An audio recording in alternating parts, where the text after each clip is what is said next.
My name is Alara, and for 61 years, I have built my life around the gentle hum of this house. I know its sighs and whispers better than I know my own heart. The floorboard that groans like an old man under the weight of memory. The window in the kitchen that fogs with the dawn's breath. The way the afternoon sun lays a perfect, golden rectangle on the Persian rug in the living room. A rug worn thin by the footsteps of a lifetime. My husband, Arthur, is a man of quiet strength. His love not in grand gestures but in the steady rhythm of his presence. He still works 3 days a week at a small engineering firm. More for the structure than the necessity. Our son, David, was the sun around which our world orbited. He was a bright, laughing boy who held my hand crossing the street and whose scraped knees I would kiss, making the world right again. Now, David is a man of 40, with a sharp wife named Chloe and an ambition that has chilled the air in our home. They moved in 6 months ago.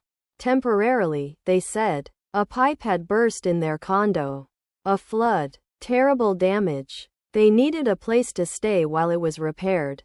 Arthur and I, our hearts still soft with the empty nest silence, welcomed them with open arms. We filled the rooms with their things, their sounds, their lives. It felt good, for a while, like the house was breathing deeply again. But the condo repairs were mysteriously protracted. The insurance company was impossible, David would sigh, running a hand through his hair. The same shade of chestnut as his father's. Chloe, with her architect's eye and a mind that calculates angles I cannot even see, would nod sympathetically, her hand on his arm. It's just a few more weeks. Alara, we're so grateful for your patience. The first crack appeared on a Tuesday. I was making tea. Arthur was in his study, and David and Chloe were in the sunroom. Their voices a low, earnest murmur. The house carries sound, especially from that room. I wasn't eavesdropping. The words simply floated to me on the still air. Quote, "Can't keep tiptoeing around forever. David, the market is perfect. We need to be ready to move." That was Chloe. I know, but how do we bring it up? Hey, Mom, Dad, now that you're getting on, how about signing the house over to us? We can all live here together. It sounds cold. It's not cold. It's practical. This house is a gold mine. The equity alone could set us up for life. And they're sitting on it. They have the retirement funds, the bonds from your grandfather. It's all just dormant. My hand, holding the china teapot, stilled. The steam curled, warm and accusing, against my face. Dormant, as if our life's work, Arthur's careful planning, the safety net we had woven stitch by stitch, was simply sleeping, waiting for their clever hands to wake it. I said nothing to Arthur that night. He has a touch of high blood pressure, and worry settles on his shoulders like a lead cloak. I tucked the memory away, a shard of ice in the pit of my stomach. The cracks widened. Chloe began to take a keen interest in our finances. Alara, you really should think about a more aggressive investment portfolio. Your money is practically losing value in those CDs. She would help me sort through mail, her eyes lingering on the statements from our financial advisor. David started talking about the burdens of property tax, the perils of probate, the beautiful simplicity of a living trust. They were gentle, at first concerned, but the concern had a sharp, metallic edge. One evening, I came downstairs for a glass of water. The door to Arthur's study was ajar. He was at his desk, his head in his hands. The sight stopped me cold. Arthur is a pillar. He does not slump. Part 3. Story text. In the quiet hours of the night, the house seemed to breathe with Alara. Every corner carried a memory. Every whisper of wind against the windows felt like a reminder of the years she had lived, loved, and survived. But beneath that calm, a new uneasiness had begun to grow. She noticed her son coming home later than usual. More restless. More secretive. She noticed hushed phone calls, hurried footsteps, and tension that hung in the air like an approaching storm. One evening, as she walked down the hall, she overheard voices, sharp, hurried, and filled with fear. Her heart tightened. Something was wrong. Something dark. She pressed her hand against her chest, steadying her breath, knowing that whatever truth was hiding in her home, it was getting closer, and she could no longer ignore it. Part 4. Story text. Alara's suspicions deepened the next morning when she found the back door slightly open. Her son had always been careful, always precise, but now, things were changing. Her daughter-in-law moved around the house nervously, constantly checking her phone, flinching at every sound. Alara tried to ask gently, tried to understand, but all she received were forced smiles and shaken answers. Later that afternoon, she stepped outside to call her neighbor, but she stopped when she heard the garage door slam shut. Voices rose inside, angry, cold, unfamiliar. She froze. She recognized her son's voice, but not the man behind it. And in that moment, for the first time in her life, Alara felt a fear she had never known. The fear that her family was walking into a darkness she might not be able to pull them out from. That evening, Alara could no longer sit still. The air felt heavier, as if the walls themselves were holding secrets. She moved quietly through the hallway, each step careful, each breath trembling. Her instinct, honed through a lifetime of raising a family, healing wounds, solving crises, told her that something terrible was unfolding right under her roof.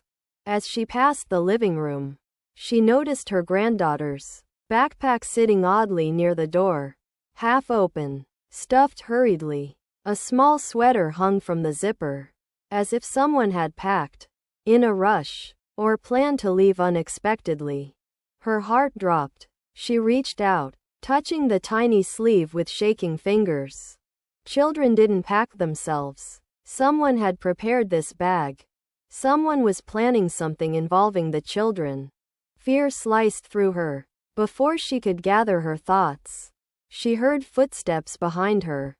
Slow, deliberate, heavy. A voice followed, low and strained. "Mom, what are you doing up?" Quote, it was her son, but the warmth she once knew in his voice was missing. This voice carried something else. Something guarded, like a man hiding things he could no longer control. Alara straightened herself, forcing calm into her voice. "Just checking on the house," she said gently. But inside, her heart was pounding, because she knew now, whatever darkness had entered her home, her grandchildren were caught in the middle of it. Story text. Alara didn't sleep that night. She sat at the edge of her bed, listening to every sound in the house. Every creak, every whisper, every distant thud that made her heart jump. Her thoughts raced. Visions of her grandchildren afraid, confused, caught in something they could not understand. She replayed her son's expression over and over. The tension in his jaw, the flicker of panic in his eyes. This was not the boy she had raised. Something had changed him. Something had pushed him into shadows she had never imagined. By dawn, she made a decision. She walked into the kitchen and brewed tea with trembling hands. As the kettle whistled, she felt a presence behind her. The same, unsettling, watchful feeling she had sensed for days. She turned. Chloe stood in the doorway, her eyes cold, assessing. Not the warm daughter-in-law who once baked cookies with the kids. Not the cheerful woman who used to help decorate the Christmas tree. This Chloe had sharp edges. "Alara," she said, too calmly, "we need to talk. About the kids. About everything." A knot tightened in Alara's stomach. She wrapped her hands around her teacup to steady them. "What about the kids?" she asked. Chloe hesitated, but only for a moment. Then her voice dropped to a chilling whisper. It's better if you stay out of it. For your own good. And for theirs. Alara felt the ground shift beneath her. This was no longer suspicion.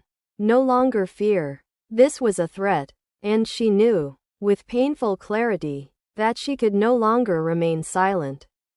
Next. The silence in the kitchen stretched painfully after Chloe's warning. Alara felt the chill of it sink deep into her bones. She had never been spoken to like that in her own home. Never been threatened. Never been treated as an obstacle. And the worst part was the certainty in Chloe's voice. It wasn't anger. It wasn't frustration. It was control. Alara waited until Chloe stepped away. Then moved quickly, her heart pounding with a mixture of dread and determination. She knew now she could not trust a single word spoken under this roof. She picked up the phone. Not to call Arthur. He wasn't ready. Not to call her sister. She didn't want to frighten her. She dialed the only number she hoped she would never need. The local police department. Her voice shook as she explained the situation.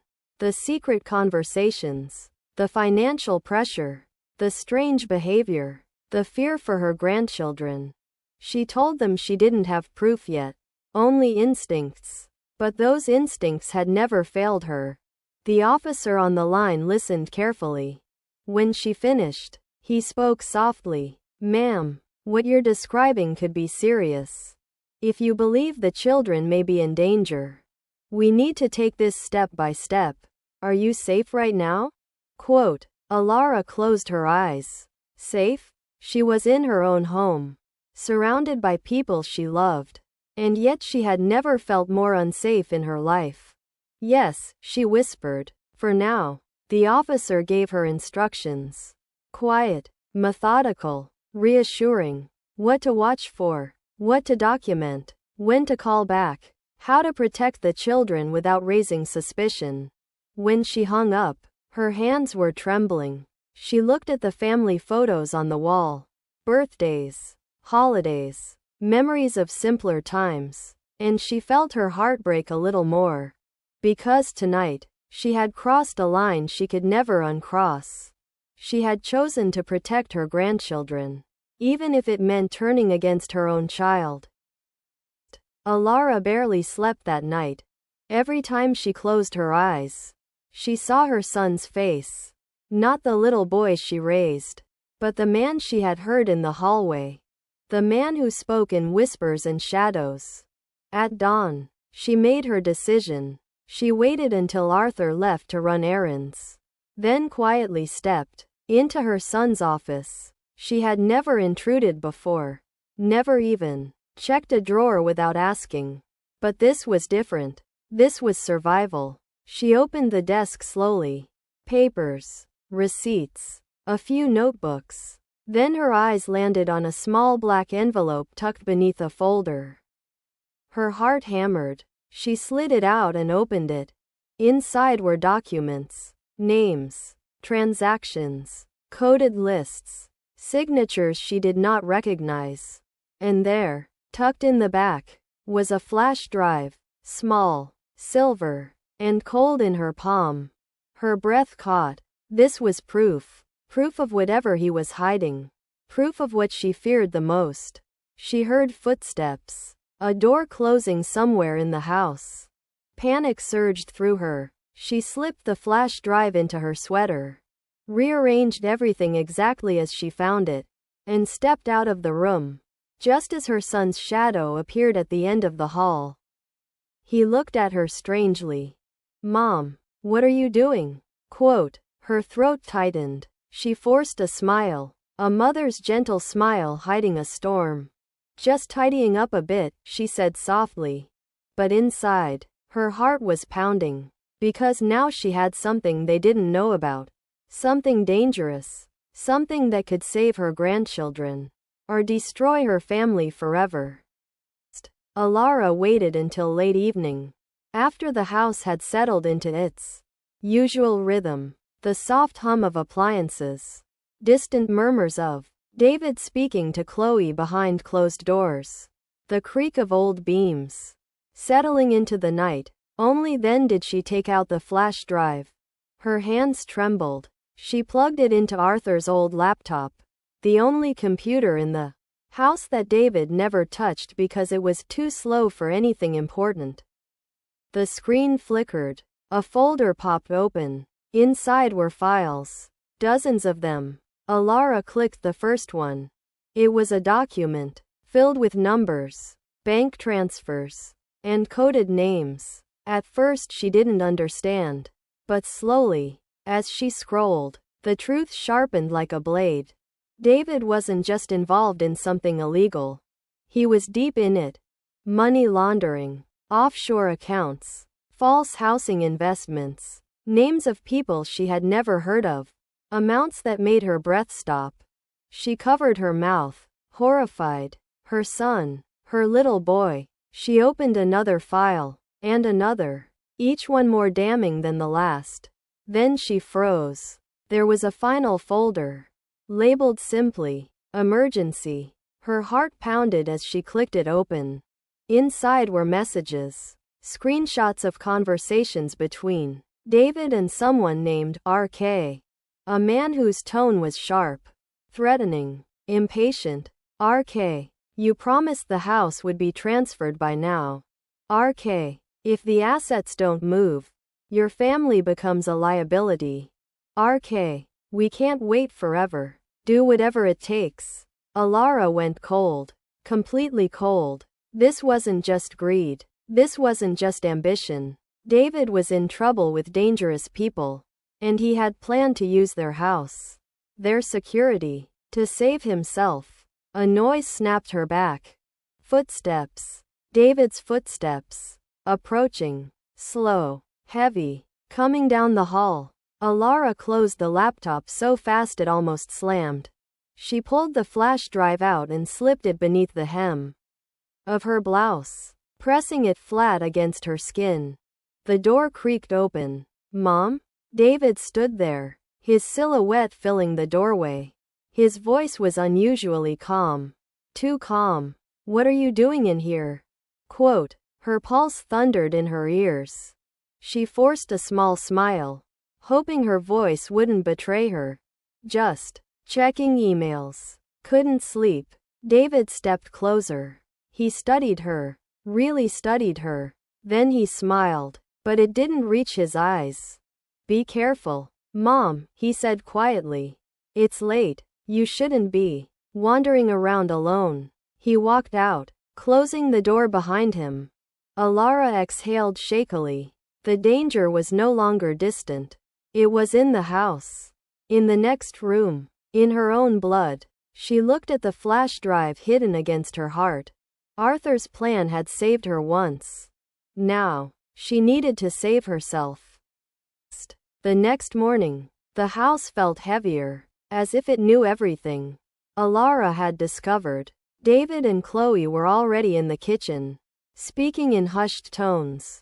They stopped the moment she walked in. Chloe flashed a bright, brittle smile. Good morning, Alara. Did you sleep well?